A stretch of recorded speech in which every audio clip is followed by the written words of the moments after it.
Good morning and welcome everyone to today's webinar hosted by Relab. I'm your host, Stacey Fairclough, the Content Manager here at Relab. And while people are still jumping on the webinar, feel free to pop yourself, introduce yourself in the chat. It's nice to know who we're talking to. And today I'm joined by Jarrod Kerr, Chief Economist at Kiwibank. Thanks so much for joining us today, Jarrod. So this is actually the second webinar we've done with Jarrod. We held another one back in the beginning of the year, which has actually been one of our most popular ones on YouTube. So I think people have found your insights really interesting, Jarrod. And obviously since then there've been quite a lot of headlines and questions about the economy at the moment. So we thought it was a really good time to do another one, looking into the next few months and the year ahead. And so Jarrod will be taking us through a presentation focusing on the current rapid inflation and what that means for interest rates, mortgage rates, etc.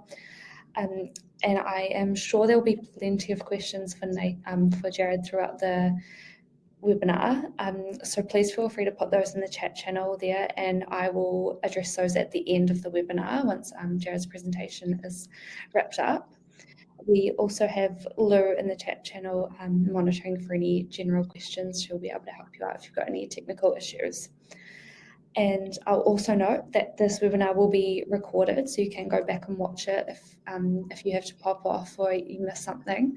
And a copy will also be emailed to you later on today. Cool, I think that's everything. We'll get right into things. Jarrod, I'll pass the stage over to you. I'm sure there's plenty you've got to talk about today.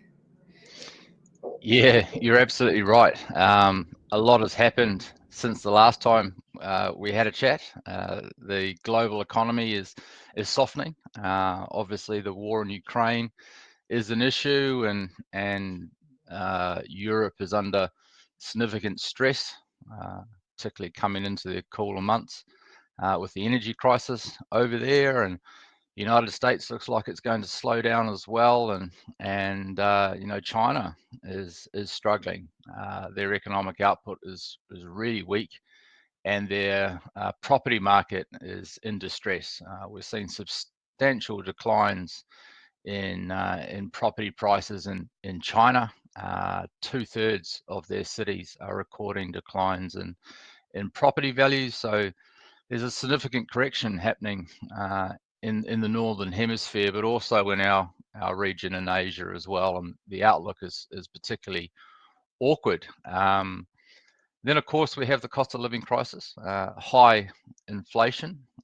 We think inflation is peaking, but the path back down to more stable prices is looking a lot longer and bumpy. And I think central banks globally are worried about the outlook for inflation, and they're becoming more aggressive. So we have very high inflation globally. It's running at 10%. We have inflation running at 7.2% here, which is very high. Central banks are reacting. Our central bank included. Our central bank was one of the first to start lifting interest rates. And given what we know today compared to when we last had this chat, inflation is a lot more persistent, and the central bank will have to do a lot more. So we're now expecting the cash rate, which is currently 3.5%, to be lifted to 5%, which is a substantial increase from here, and that will have a material impact on property markets. I think property markets globally are being targeted after some very extraordinary gains in recent years. So if you take a look at the presentation, I have loads of charts that I want to go through, and they all tell a story, and that story is one of high inflation. We can see that one of the main contributors to high inflation, at least initially, was the lift in global shipping costs, which was associated with severe stress and disruption in global supply chains. The outlook, however, has improved dramatically in just the last few months. Global supply chains are freeing up. There's issues around China, obviously, but global supply chains are in a much better place than what they were a year ago. Delivery times are down quite substantially, and the price of shipping, so shipping costs, have come off quite sharply. And speaking to our importer and exporter clients at Kiwibank, they're telling us that the cost of shipping has come down dramatically, even though we're in a rather awkward position in the global map, and often get charged a lot more than elsewhere in the world. The cost of shipping has come down quite dramatically, which is a really positive development, and one that I think will contribute to lower inflation into next year. So that's great news. And the other large contributor to global inflation has been the spike in commodity prices, particularly the spike in oil. We've seen oil prices jump to very high levels in a very short space of time.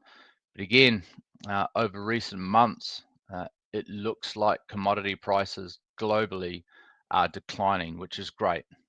Oil prices have come off with the slowdown in global growth and the expected slowdown in global growth. We've seen commodity prices come off and oil prices have dropped. So, you know, oil prices are one thing, and they go into just about everything we consume. But other commodity prices as well, like copper and other key commodities, are also weakening. So again, that's great news, and it will feed through into lower inflation outcomes over the next year, and it will continue. We will see commodity prices fall further as the global economy slows down. So there's some good news out there. This chart here just highlights the fact that shipping costs have come off so much, but also the stress on supply chains is reducing, is freeing up, and that is, you know, really good news and worthy of a slide in itself.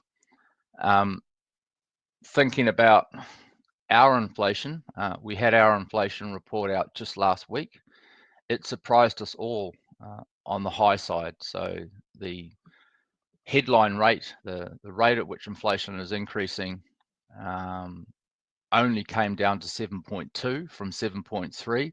We had all expected inflation to drop into the sixes, you know, around sort of 6.7, 6.8%. It didn't happen. And the underlying measures of inflation were strong. So if you think about where we get our inflation from, we're getting roughly half of our inflation from the global economy, and the fact that global inflation is running at 10%. Our tradables, our imported inflation is running at about 8.1%, which is very high. So we're importing a lot of inflation. And then there's our domestically generated inflation, the stuff that comes out of our housing market, for example, and that is also running well above levels that we would be happy with. You know, domestically generated inflation is running at 6.6%, which is very high. And it looks like these price pressures are going to ease into next year, but it's a journey, it's a path which is still quite persistent, particularly with the tight labour market and wages rising the way they have and are going to. Where are we getting most of our inflation domestically? Well, it's coming out of the housing market, residential construction, construction in general in New Zealand is very expensive, and we've seen a sharp increase in prices of building a home or doing any other type of construction in New Zealand. That's a bit of a global theme as well. Australia's also facing very high construction costs. It's where we are in this cycle. You know, the cost of building a home is up over 20% in the last year, which is huge. It's a massive spike in materials costs, labor costs, the cost of getting stuff done. And again, we think it's peaking, but the rate of deceleration in prices is something that concerns us. So what does that mean? Well, when you have high inflation, and everyone on this call will know that inflation's above 7%, it's very high, and there's a very there's a worrisome outlook for inflation. People's expectations on where inflation is going to be in a year's time or in 2 years' time increase. Naturally, you see inflation increasing, the prices of everything that you're dealing with are increasing. So your expectations of where inflation and prices are going to be in the future also increase. And that's the behavioural side of things that the Reserve Bank gets worried about. When people start expecting inflation to be higher and higher, then that becomes entrenched in our price setting behaviour, and our wage negotiations, they all increase. And we're seeing that now. People's expectations of where inflation is going to be are very high. According to surveys done of households and businesses, inflation is not expected to return to the 1 to 3% target band for another 2 to 3 years. That's too long, and it's not expected to go back to the stable 2% run rate for at least another 5 years. So, from the central bank's perspective, from the RBNZ's perspective, they're failing. They're failing on their mandate. Their credibility as a central bank is being questioned. And our central bank is one of the most passionate inflation targeters out there. We were the first, the RBNZ was the first central bank globally to officially target inflation in the late 80s, and they're very passionate about that mandate, and they are failing. So when you're failing, you can't allow that to continue. You have to do something. And the Reserve Bank has been doing something. They have been lifting interest rates, but it looks like they're going to have to lift them further. So as of right now, the Reserve Bank has told us that they're going to increase the cash rate to around 4.25%. That's based on old information. When they come in and give a decision late in November, they're going to increase their forecasts. They're going to increase their OCR track. They're going to increase interest rates. And we think they deliver a 75 basis point hike in November to 4.25. And we think they'll signal that they're going to take the cash rate to at least 5%, which is obviously a big jump up from the 4.25 that they told us in August. So a lot's happened between August and November, and the main change has been the much higher inflation readings than any of us had anticipated. Now, of course, when you're hiking interest rates, the whole point of lifting interest rates is to reduce demand within your economy. Not much they can do on the supply side. They can only watch and observe. Their tool of lifting a cash rate, lifting interest rates, is very much designed to reduce demand. And mortgage rates have increased. You would have noticed that mortgage rates have increased over the last week following that very high inflation report last week. They're going to go higher still. And the main catalyst will be that November monetary policy statement. Now, interest rates have increased dramatically over the last year. You all know this. You know what mortgage rates are doing and where they've been. We had record low mortgage rates, record low cash rate last year. The cash rate was just 0.25%. Now it's 3.5, going to 4.25. Mortgage rates have more than doubled, and in some cases tripled over the last year. So it's a massive increase in interest expense for households with debt, It's great for savers.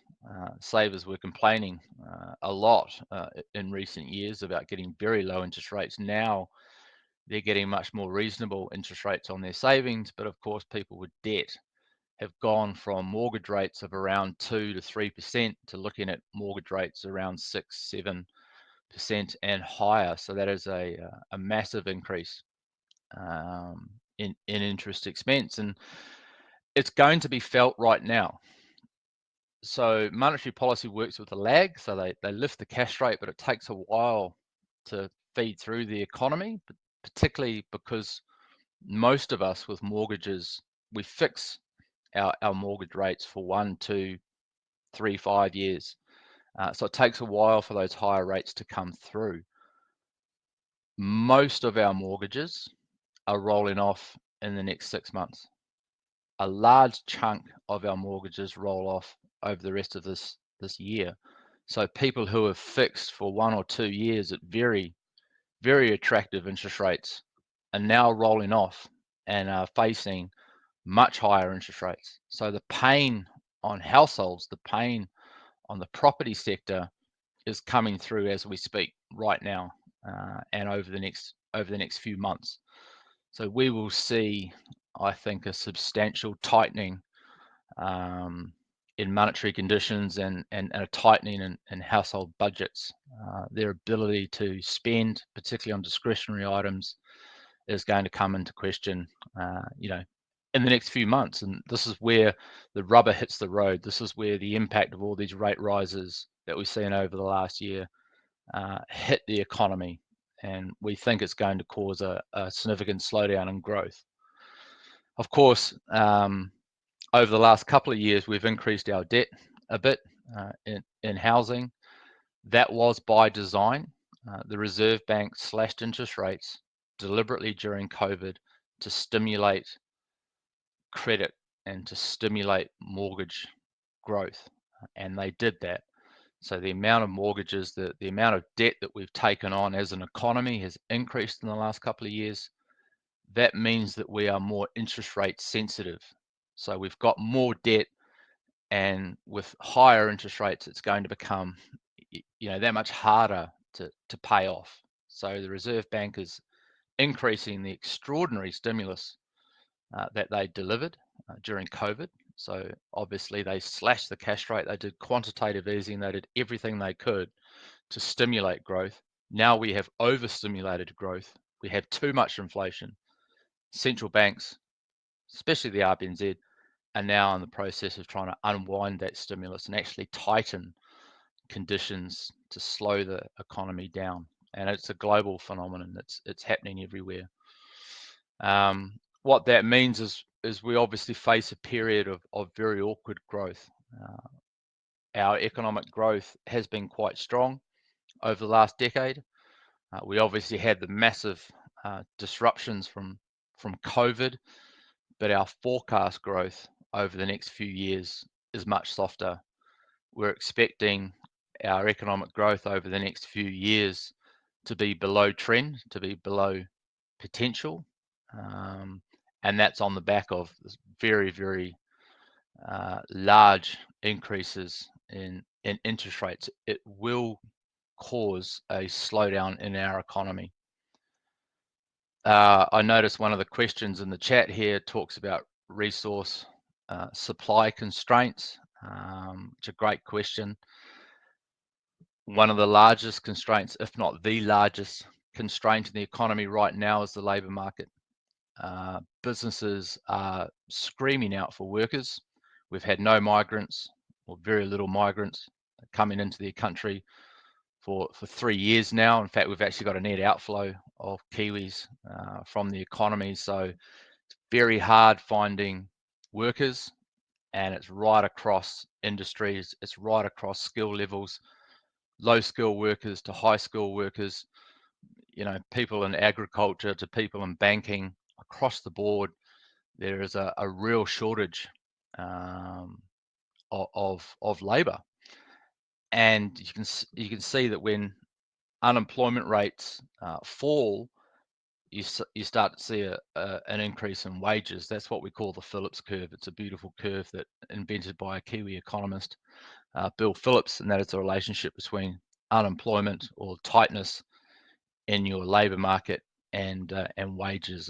And right now we're seeing wages pick up quite sharply because businesses are really struggling to hire, and they're actually struggling to retain staff. There's a lot of turnover in the labour market in New Zealand at the moment. So this is a big constraint on the economy, on our ability to grow, and it is pointing to substantial increase in the costs that businesses face.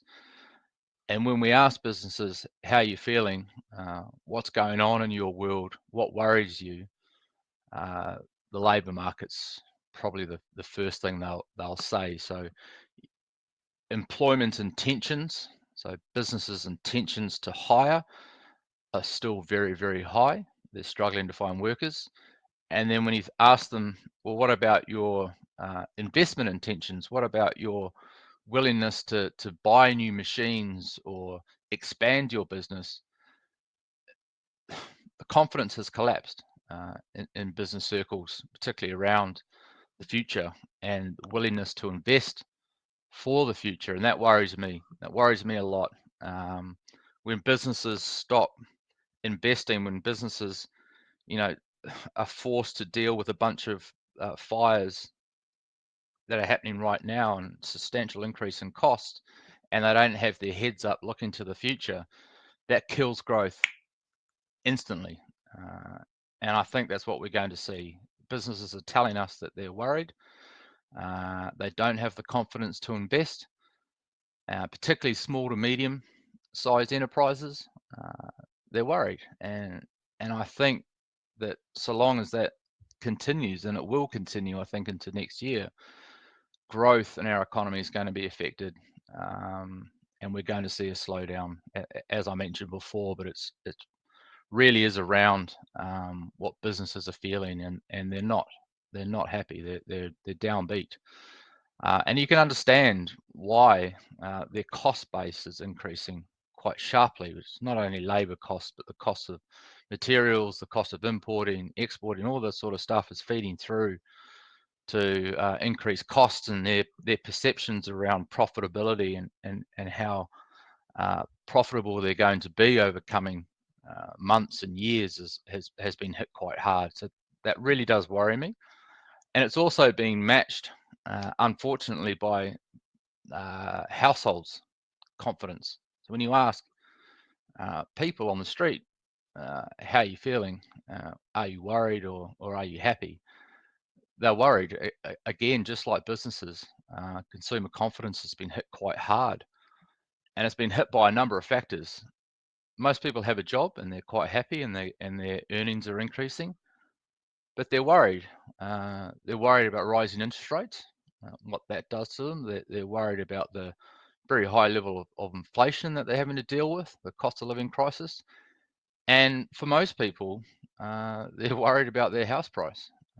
House prices are declining in New Zealand, and that feeds through to confidence in households and businesses as well. So that really has taken a hit, and consumer confidence is at the lowest level since the 1980s. So it's consistent with very slow growth, if not a recession, which is something we're worried about. Now, just to complicate things further, I feel I need to talk a little bit about migration flows, and we're actually currently going through a relatively unusual period for New Zealand, but a period where we're actually seeing a net outflow of Kiwis overseas. So after a number of years under COVID lockdowns and inability to really travel, a lot of Kiwis are now heading overseas for their OE or permanently, and we've seen a net decline in migration, one that we think will end up being around 20,000 shortfall this year. We expect migration to return to more normal levels next year, but right here, right now, we're seeing an exodus of Kiwis. So again, that's dampening demand in the housing market. Just fast forward through a few of these. We like to take a pulse of what's happening around the economy. We have various banks around New Zealand and bank managers and mobile mortgage managers all the way through the country, and we tap into that network and we ask them what they're seeing, and we also look at the economic data for the regions, and you can see that there's been a really interesting development in the last year, in that this time last year the economy was running hot, really hot, and when we look at a map in New Zealand, a heat map in New Zealand, it was red hot. No matter where you were in New Zealand, property prices were running very high levels. In aggregate across the economy, house prices were up 33% in the year to August last year, and we saw that across all the regions. So the whole of New Zealand was running red hot. Now, just a year on from the last time we had a look, the economy is much cooler, and economic activity is much lower. The housing market is in decline, especially in Wellington and Auckland, but also spreading through the regions and much lower house price growth and contractions in parts. And that has meant that New Zealand is much cooler, and the economic scores that we're getting are very low. They're around that sort of 3 to 4 level out of 10, 3 to 4 out of 10 in terms of economic activity and confidence. It's been hit very hard in just a year, and quite clearly that is on the back of much higher interest rates and a falling housing market. It's impacting the local economies around New Zealand. And another thing which is interesting is our traffic levels are much lower than what they once were. It looks like when you go around the regions, you can see that the amount of traffic out there is lower than what it was prior to COVID. I think this is a better, more efficient economy than what we had, and it's one that includes a lot of people working from home now, so not traveling as much, and I think it's a more efficient, greener world that we live in, so that's good, but we're not expecting traffic levels to return back to pre-COVID times, and we hope that that persists. But again, it's one which is I guess softening the outlook for CBDs, places where people go into work. I think we'll see a lower demand there, but more demand in the suburbs, which is a natural change, I think, to post-COVID. For anyone who's interested in the currency, I'm happy to talk in more detail, but one of the issues now faced by our economy is one of a weaker New Zealand dollar. New Zealand dollar has declined about 20% against the US dollar, and it's declined against some of the other currencies as well, but mainly the US. It's a US dollar strength story. The Kiwi dollar's come off. So what does that mean? Well, if you're an exporter, you're doing backflips right now. Not only your commodity prices holding at high levels, that they're declining, but they're still at high levels. The amount of New Zealand dollars you get by selling your commodities in US dollars or other currencies is much higher. So a lower currency works really well for our exporters and is going to help our tourism industry as it comes back on board. So there's some good news there. But a declining currency means it's more expensive for imports. So anyone who is an importer is facing a significant increase in costs.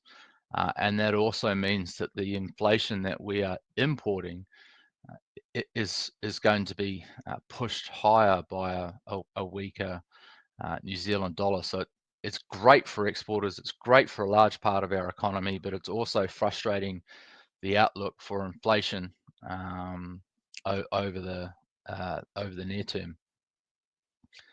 Now, getting to the nitty gritty, what's happening with housing?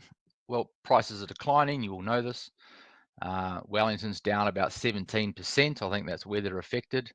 And we've got house prices down about 11% in Auckland, and then you see much lower house price growth in the regions, and likely contractions in the regions coming through. We think across the board house prices are down around 8%. We think that house prices will fall about 13 to 15% by the end of this year, and then we think things stabilize. We're already starting to see some signs of stabilization in the property market, which is great, particularly coming into spring and summer when most of the activity occurs. It'll be interesting to see how the housing market plays out over the next 6 to 9 months. We think it bottoms and starts to stabilize and actually see some increases in house prices next year.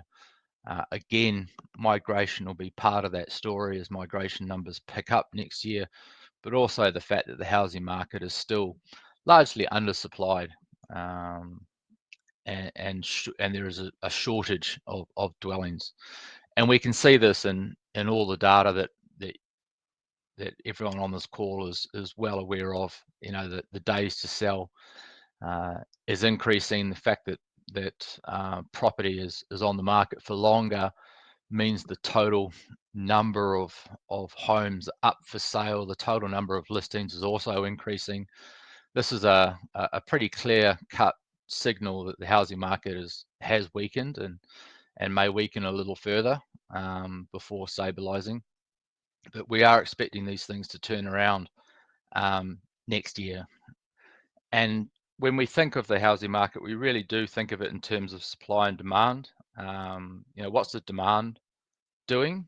Well, we had the largest migration boom in this country's history between 2013 2019. It was an extraordinary amount of inbound migration, the largest we've seen, I think, in history.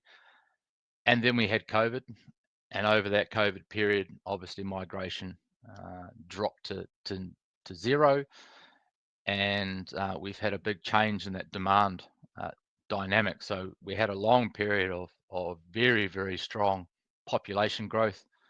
Obviously, increase in population means an increase in demand for housing. We're now going through a period where demand is the flow of demand is much softer, and the supply side has seen a really substantial increase in the number of homes being built every year, which is fantastic. We are running down this shortage of dwellings that we built up over that 2013 to 2019 period. We'd basically created, through underinvestment, a massive shortage of housing in New Zealand of about 100,000 homes. Now we're going through a period of lower demand, lower population growth, but a massive increase in supply. So the housing market is becoming better balanced. We are running down this huge shortfall in homes that we have, and I think in coming years we're going to find ourselves with a housing market that's much better balanced, and that's better for everyone. It's better for affordability. We're hoping that there'll be a lot more cheaper dwellings coming on to the market, that lower end of the spectrum. It's much needed, and I think we'll find ourselves with a housing market that is much more better balanced in years to come. And it is important.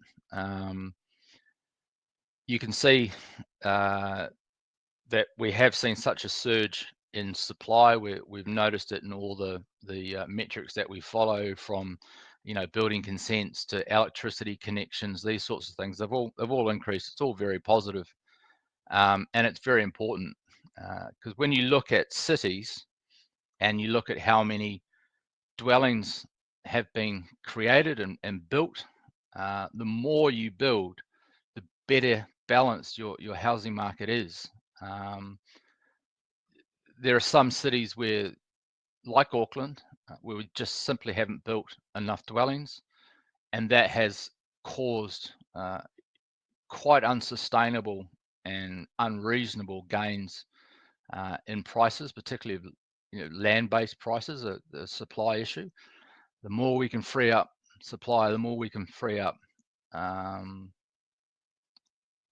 land, then the much better balanced our housing market will be. And I think that is the way we're heading.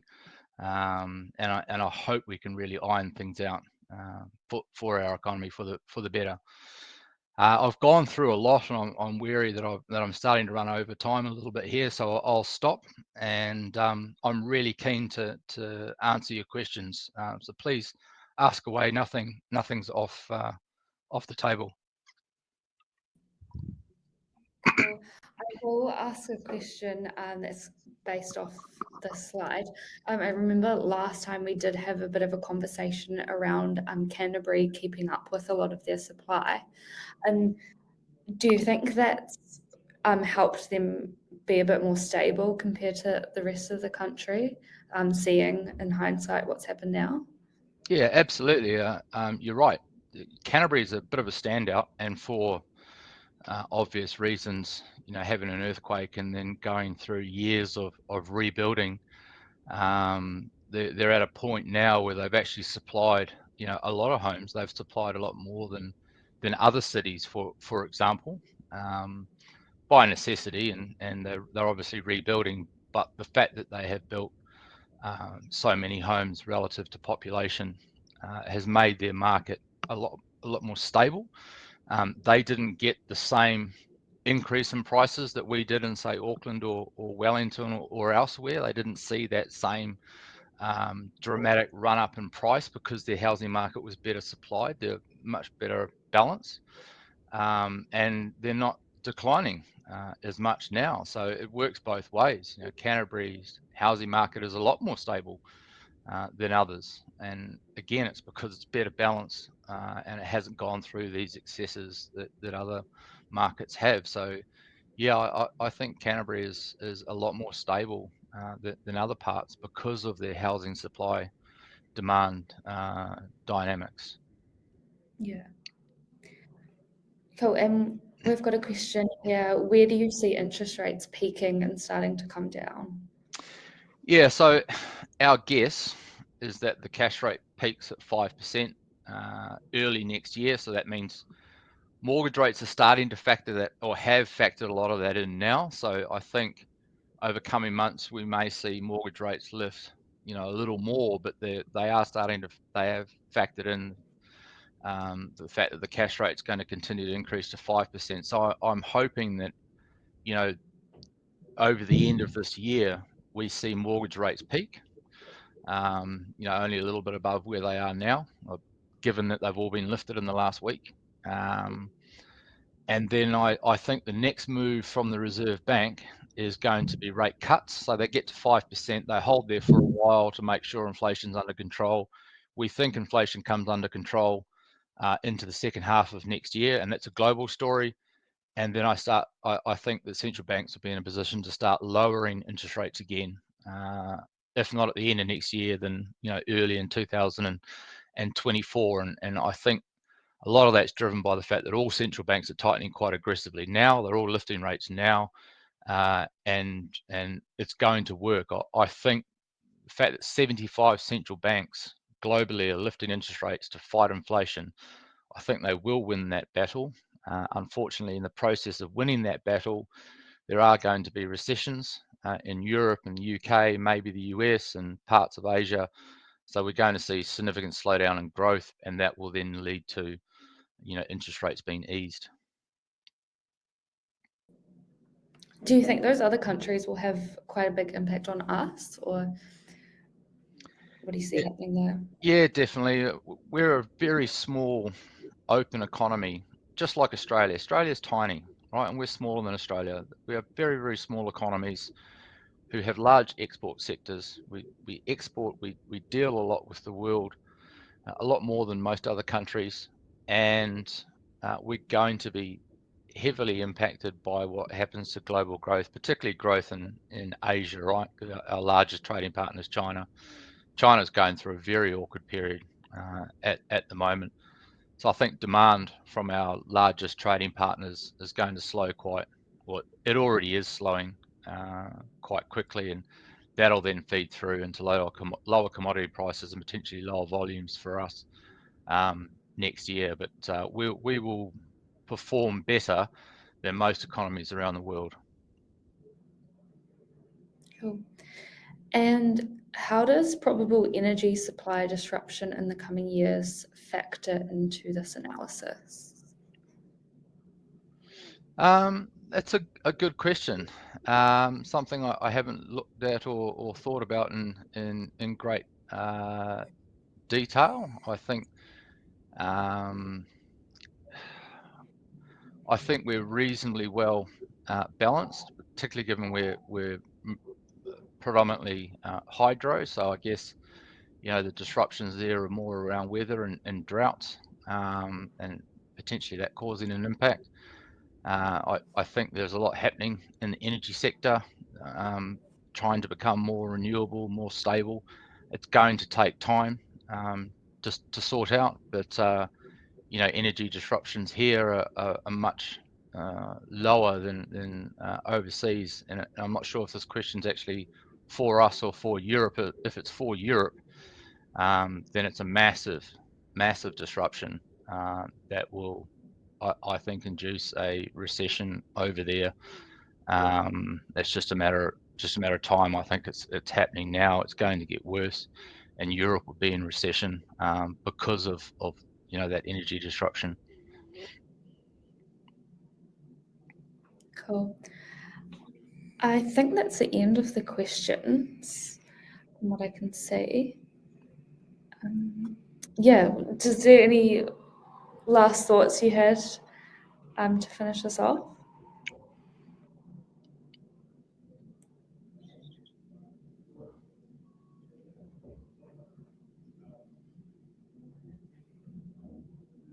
Did you want to answer one more question here? There's hydro is electricity generation. I'll skip that.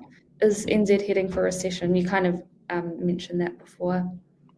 Yeah, we'll get very close to it, I think.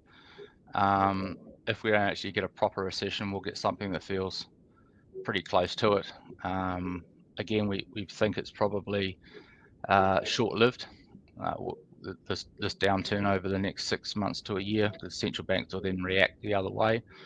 But yeah, look, I think we're in for a period of very low growth in New Zealand, as I showed on that chart. Household consumption will be key to this outlook, and I think we'll see potential fall, contractions in activity and spending over the next 6 months. So yes, I think given the very high levels of probability for recessions overseas, it's a much higher probability here that we go through one as well, particularly with the central bank that's going to hike to 5%. I only think the central bank needs to hike to 4.5%, but it's not what I think they should do, it's what I think they will do. And I think they will hike to 5%, which will be, I think potentially a step too far. So yes, we are going to see a significant slowdown, and there's a good chance of recession. Cool. I think that's a good place to finish up there. Thank you so much, Jarrod. That was really informative, and yeah, that's a massive change to what we talked about at the start of the year. It was good to go through. Yeah, thank you for everyone for joining us today. And yeah, thanks, Jarrod, again. Thank you very much. Thanks for dialing in, everyone. Thank you. Bye.